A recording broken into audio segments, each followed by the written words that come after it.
Welcome to daily coronavirus-driven mind stuff. My name is George Ortega, and you'll notice we have a new set for this fourth episode of this series. All right, it's about 6:17 in the evening, and I was watching what I recorded this morning, and I just kind of felt that, I was just, initially I was just talking about things that weren't all that relevant, so I decided to re-record about 7 minutes right after the opening and before I get into, so what I'm going to get into is this way of preventing pandemics. I mean, it's almost as if I should do a show about this. What do we need to do? I mean, it's hard to, I think if I felt that that it would help, I think I would do it. But I think this is more of an avenue for me to develop my thoughts rather than promote them.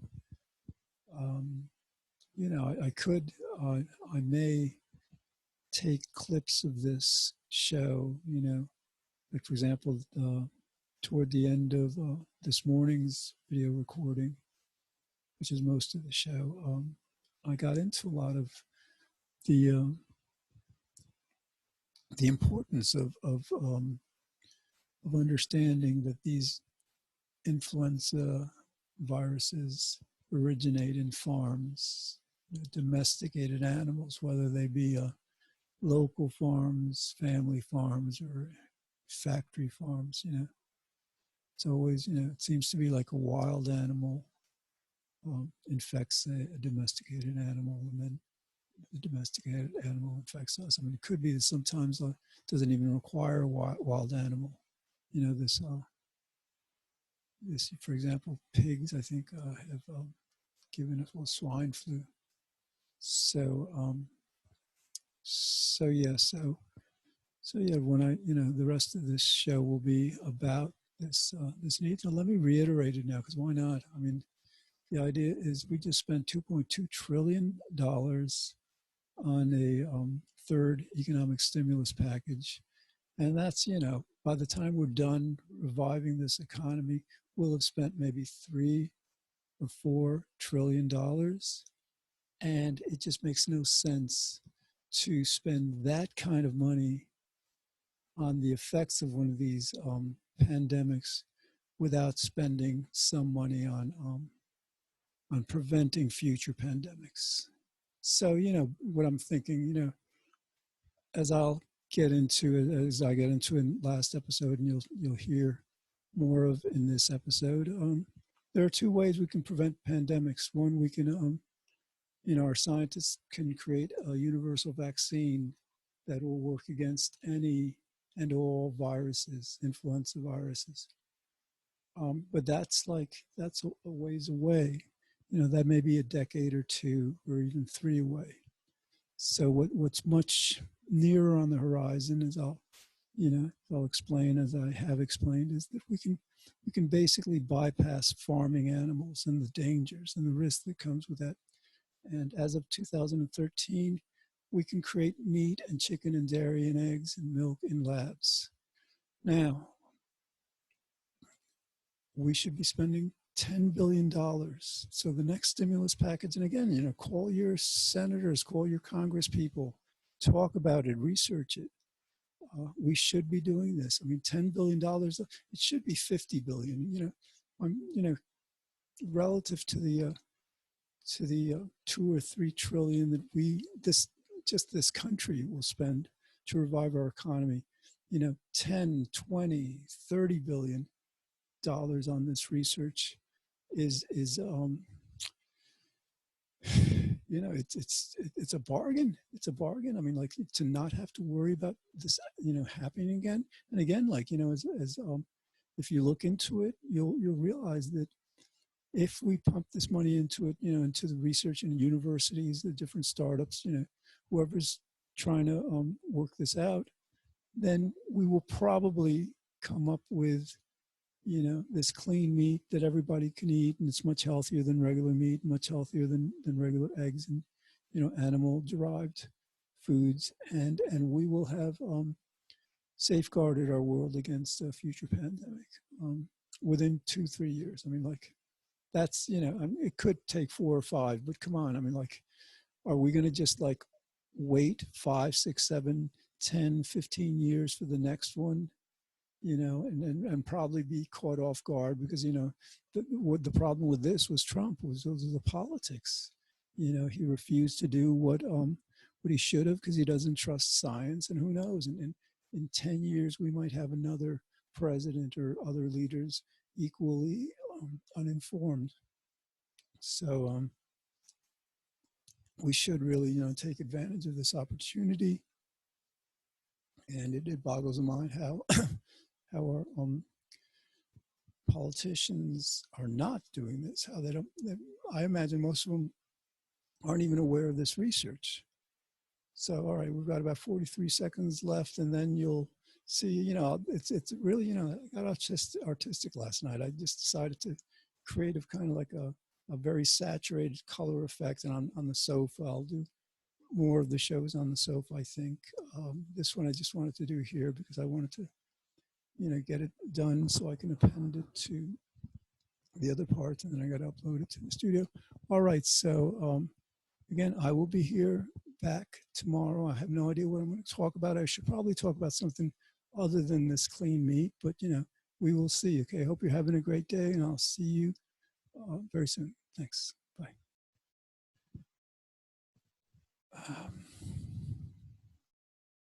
All right, yesterday I did, I think, an extremely important episode. If we want to get serious about leaving our children, their children, a world without these pandemics, leaving ourselves a world without these pandemics, because who knows when the next one would come.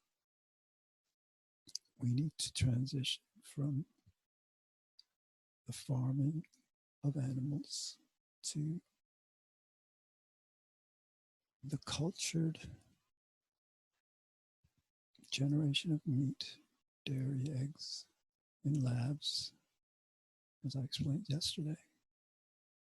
And we need to fast track this. We don't want to wait 10 years for these startups that are extremely underfunded to solve the research challenges. If we devoted $10 billion, yeah, I'm going to do the show again. I'm sorry because it's so important. If we devoted $10 billion to this research, they have to basically find ways to scale up production, and there's several research challenges, major ones, but again, they're pretty confident that within 10 years they can solve them, but if they had enough resources, they could solve them probably within a year or 2, maybe 3. And now is the time to demand that our government does this, because they're working for us. If we believe they're not keeping us safe, it's our duty, not just to ourselves, but to our country, but to our fellow Americans and to our world, really. The United States has a unique position in the world, and it needs to figure out where this mic, and it needs to really step up to the plate. This is both Republicans and Democrats. Both parties are ignoring this, and the media is ignoring this. And there's no good reason for a country that just spent 2.2 trillion dollars on an economic stimulus caused by this coronavirus pandemic to not devote at least $10 billion of this next stimulus package to this clean, cultured meat research. I get a little intimidated when I talk like this. It's like I'm telling the government what to do, but hey, we need to do that. We need to get a lot more assertive with our government. We shouldn't have tolerated Trump as long as we have. I think sometimes we're a bit too understanding of people like him who just break whatever rules they need to get what they want at anybody and everyone's expense. So, but it's not just intimidating with this government. I mean, the people in power need to awaken their conscience. They let's just forget everything else and stick with this coronavirus problem. We can either, again, like the episode I did yesterday, we can work on a universal vaccine for viruses, but ask anyone, ask any researcher, they'll tell you that's at least 10, maybe 20, 30 years ahead, who knows. But ask any researcher how soon these new cultured meat products might be brought to market in a way that allows us to end the farming of animals, and in a way that keeps us many, many times safer from these influences that we are now. Ask any researcher who knows this stuff, who has researched this. Don't ask someone who hasn't looked into this. This is a brand new field. As I said yesterday, Mark Post of the Netherlands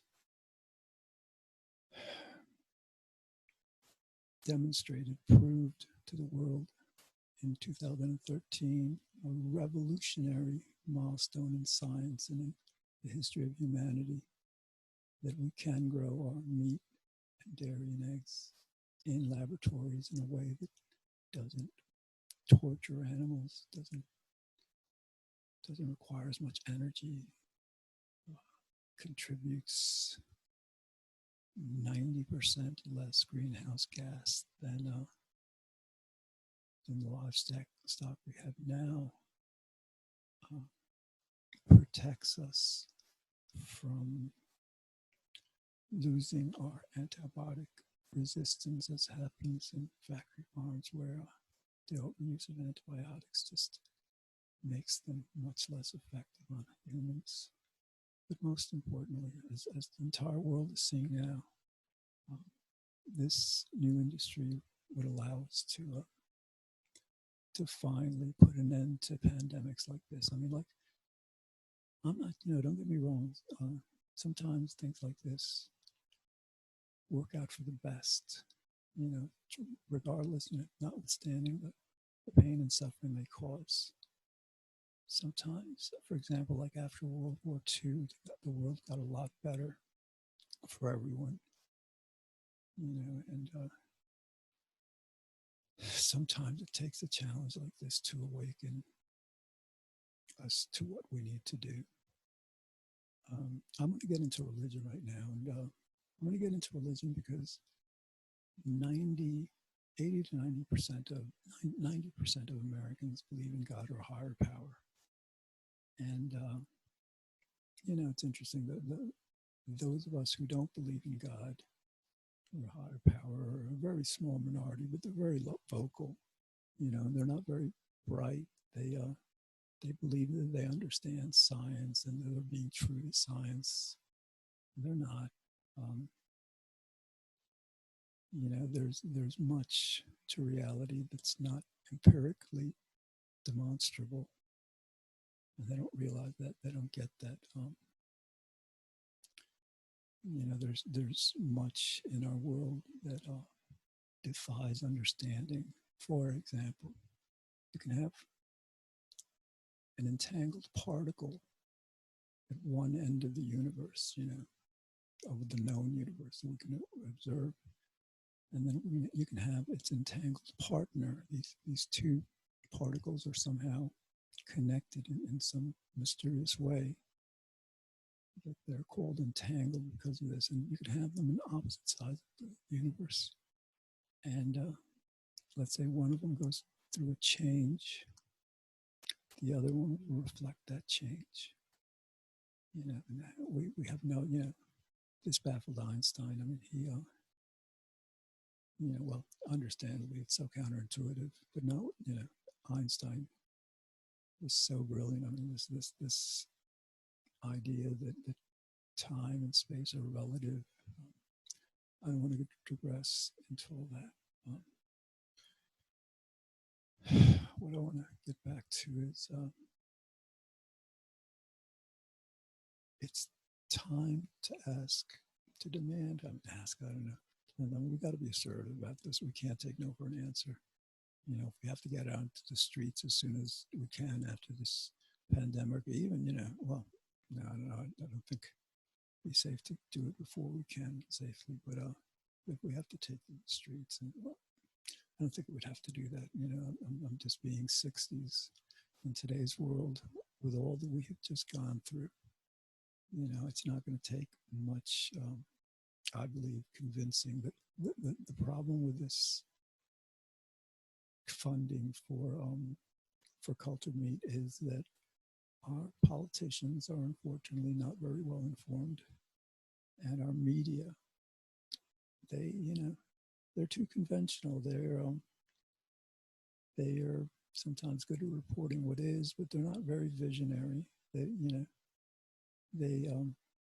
media knows about, first of all, it knows how dangerous the farming of animals is, both industrial farms, factory farms, and local farms, to us because of these influences that they give rise to.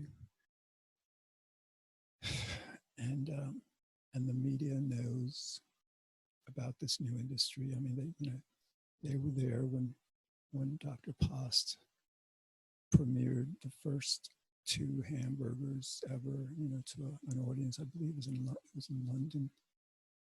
I may be mistaken about that, but the media knows about this, and it doesn't take a genius to put 2 and 2 together. I mean, the only way we're going to prevent our world from going through something like this again is to transition from farming animals for our meat, dairy, and eggs to growing our meat, dairy, and eggs in laboratories in ways that are so much safer for us physically and in ways that don't generate these kinds of influenza pandemics.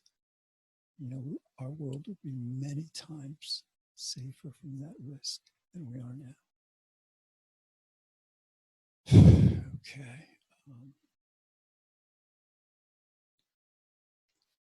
So, yeah, tomorrow I think I want to do a lighter episode.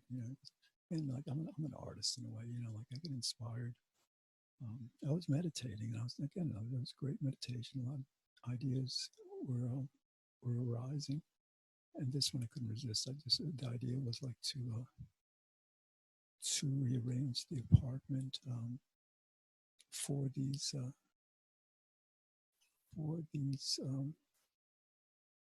episodes, this show. Okay, what is it? All right, so we got about 7 minutes left to go.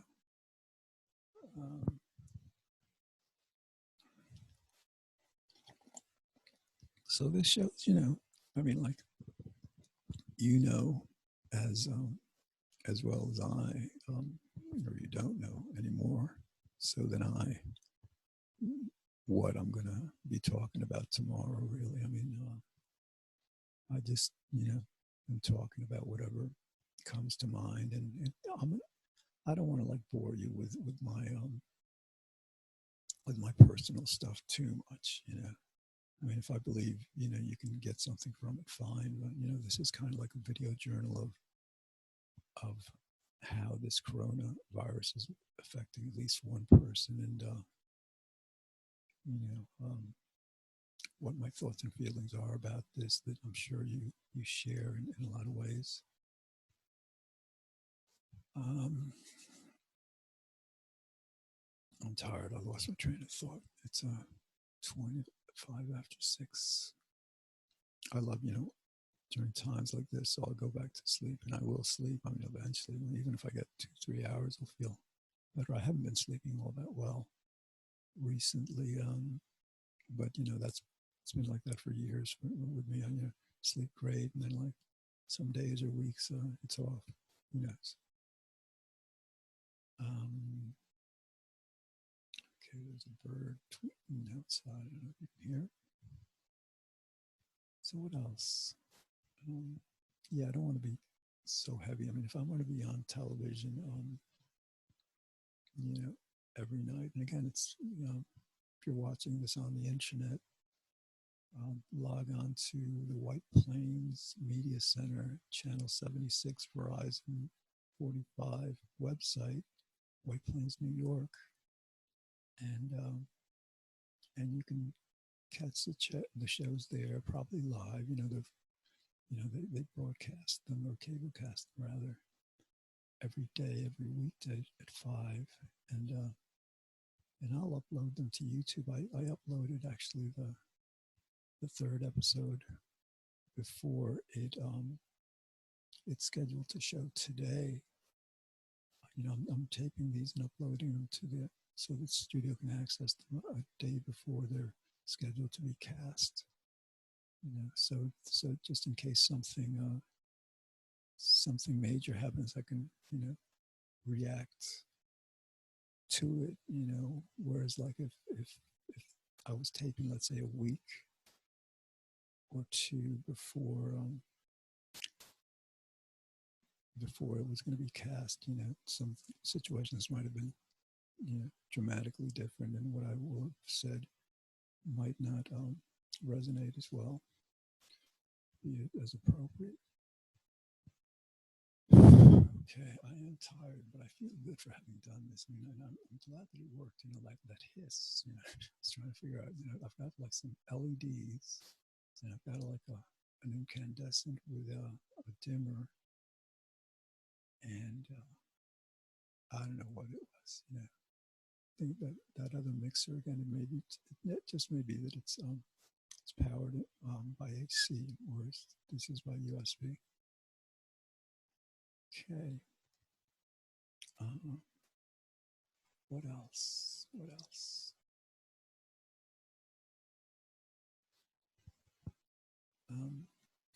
You know, sometimes I'm optimistic. I try to be optimistic. I know it's, you know, climate change is going to be a major challenge for us, but like with this coronavirus, I'm, you know, yeah, I'm going through this. We're all going through this. I'm wearing masks. I'm sanitizing. I'm washing my hands all the time, distancing. You know, staying inside almost all day, all night. You know, I might go out for a walk. But you know, we're all doing basically the same, which is like, you know, this lockdown they call it, and yeah, it's hard, but you know, I'm focused on not on all this that we're going through, because I mean, we've got, you know, the health experts and the economists. We've got people working on how to address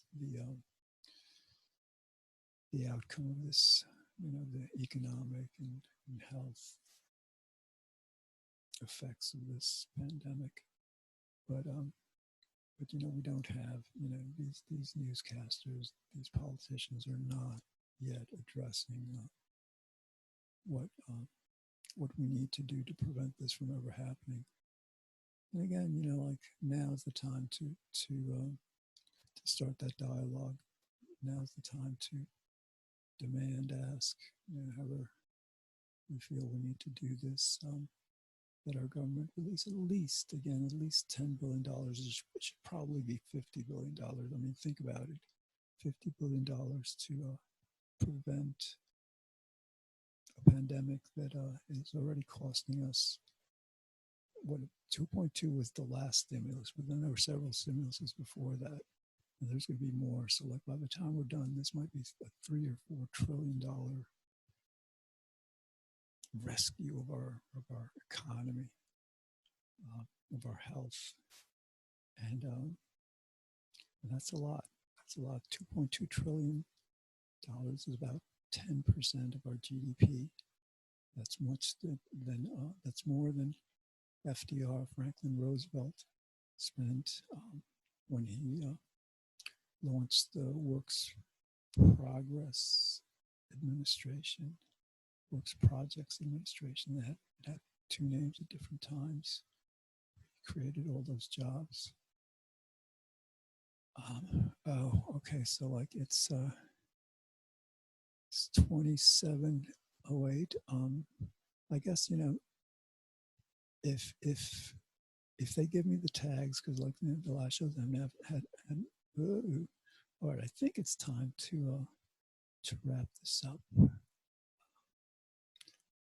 Yeah, so maybe I'll cut some of this out, but I want to go to 28 minutes, and this is timing. I see it on the TV. I could, like, my timer says I have a minute and 19 seconds, but I don't know. Oh, wait a minute. No, I think my timer is accurate. That timer on the screen isn't the timer of the recording, because this is Zoom, and we'll talk about Zoom a lot, because like the pandemic is what we're facing, and Zoom is what's rescuing us. One thing that's rescuing us in the present. Sure, we're working on a vaccine, and our doctors are, amazing people, heroes, everyone. They really are, putting their lives on, that's a real hero. They're putting their lives on the line for us, and